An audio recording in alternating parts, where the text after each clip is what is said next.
Otorita IKN sebut kawasan sudah rusak sebelum ditetapkan jadi ibu kota baru. Otorita Ibu Kota Nusantara, OIKN, menyebut, kawasan Ibu Kota Negara, IKN, Nusantara telah rusak bahkan sebelum ditetapkan sebagai kawasan Ibu Kota Baru Indonesia itu.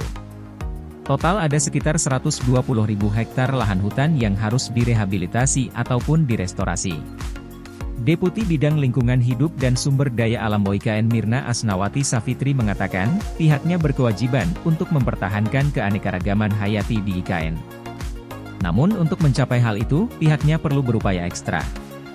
Dalam situasi ekosistem IKN yang kita ketahui, sebagian besar itu telah alami kerusakan, bahkan sebelum ditetapkannya IKN, kata Mirna, dalam konsultasi publik IKN, lewat saluran telekonferensi, Rabu, 27 Desember 2023. Diperlukan berbagai upaya ekstra untuk melindungi kehati dalam pemulihan ekosistem. Ini akan menjadi tugas berat bagi kami. Namun kami percaya bahwa IKN menjadi sebuah lokus bagi kita untuk menunjukkan keseriusan dalam menyelaraskan aspek lingkungan dalam pembangunan, sambungnya. Sementara itu, Direktur Pengembangan Pemanfaatan Kehutanan dan Sumber Daya Air Kedeputian Bidang Lingkungan Hidup dan Sumber Daya Alam Otorita IKN, Pungki Widiaryanto mengungkapkan, besaran tutupan hutan di IKN saat ini hanya sekitar 16% dari total 256.142 hektar luas kawasan.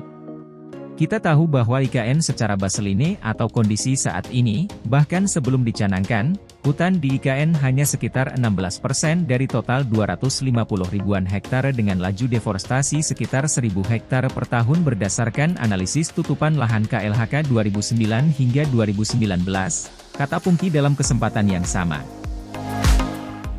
Berdasarkan data terakhir kunjungan lapangan OIKN, ada sekitar 120.000 hektar lahan yang perlu direhabilitasi atau direstorasi. Kondisi ini menunjukkan, OIKN punya PR besar dalam memulihkan kondisi lahan IKN yang telah rusak dari sebelumnya. Adapun dalam rencana besarnya, 65% atau sekitar 177.000 hektar dirancang sebagai kawasan lindung hijau. Selain itu, secara keseluruhan ada sekitar 3.889 spesies keanekaragaman hayati, kehati, di IKN. Dari jumlah tersebut, 440 jenis diantaranya masuk ke dalam daftar merah International Union for Conservation of Nature, IUCN. Artinya, spesies tersebut terancam punah. Atas kondisi ini, pihaknya mendorong kerjasama dengan sejumlah mitra, termasuk dalam mendeteksi keberadaan flora dan fauna terkait. Selain itu, OIKN juga tengah dalam proses penyusunan rencana induk pengelolaan keanekaragaman hayati IKN sejak Juli 2023 lalu. Ditargetkan dokumen ini akan rampung dan bisa diimplementasikan pada awal 2024 mendatang.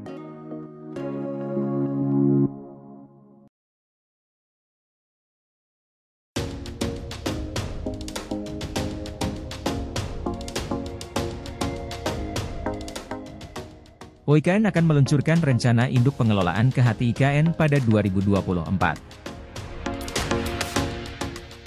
Otorita Ibu Kota Nusantara, OIKN, akan meluncurkan rencana induk pengelolaan keanekaragaman hayati atau kehati IKN pada tahun 2024. Kami menyusun rencana induk pengelolaan keanekaragaman hayati di IKN dengan melibatkan berbagai pihak.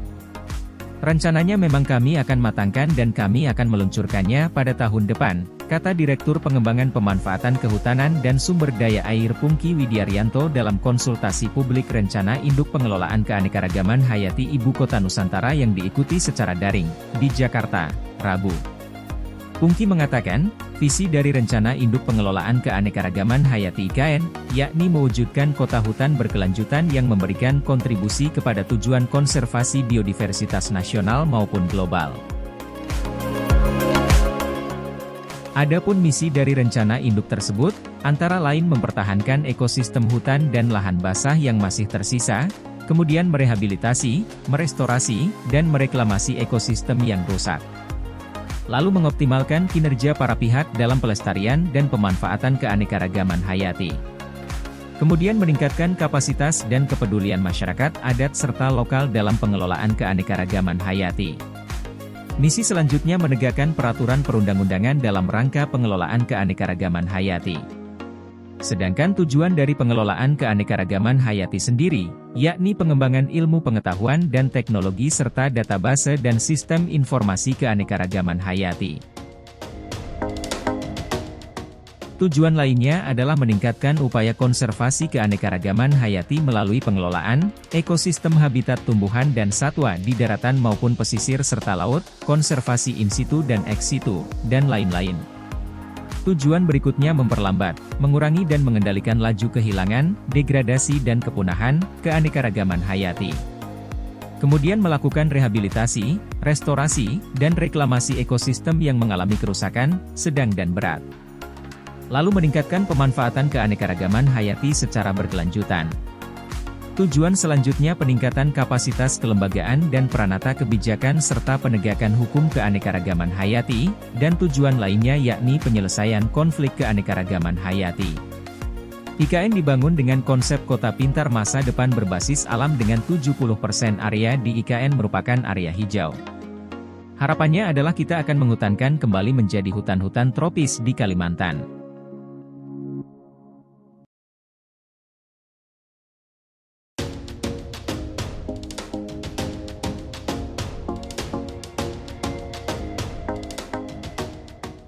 Membangun IKN lebih realistis daripada 40 kota setaraf Jakarta.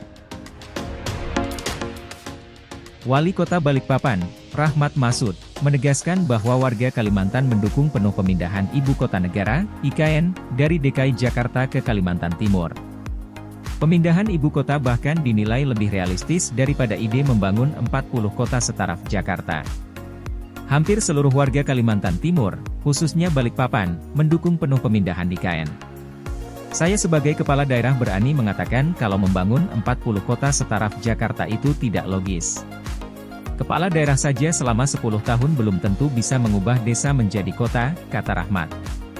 Kemudian, alumni Universitas Tri Dharma Balikpapan itu menyinggung seputar ancaman yang muncul dari tidak meratanya ekonomi, seperti keinginan untuk memisahkan diri dari Indonesia sebagaimana yang pernah terjadi di Aceh dan Papua. Ide-ide separatisme kerap muncul karena pemerintah pusat terlalu mengeksploitasi kekayaan daerah tanpa memperhatikan prinsip-prinsip keadilan. Masyarakat Kalimantan Timur tidak iri dengan pusat. Buktinya, hampir 600 triliun rupiah dalam APBN itu berasal dari bumi Kalimantan Timur. Tapi, tidak ada warga kami yang pernah memberontak.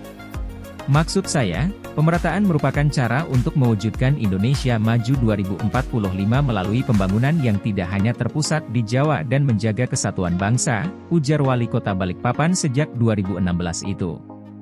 Lebih lanjut, Rahmat membeberkan faktor sosiologis yang menjelaskan dukungan warga Kalimantan terhadap pemindahan ibu kota. Salah satunya adalah fakta sejarah bahwa Kalimantan pernah menjadi pusat Nusantara sebelum Negara Kesatuan Republik Indonesia berdiri. Kerajaan tertua di Nusantara adalah Kutai, ada di Kalimantan.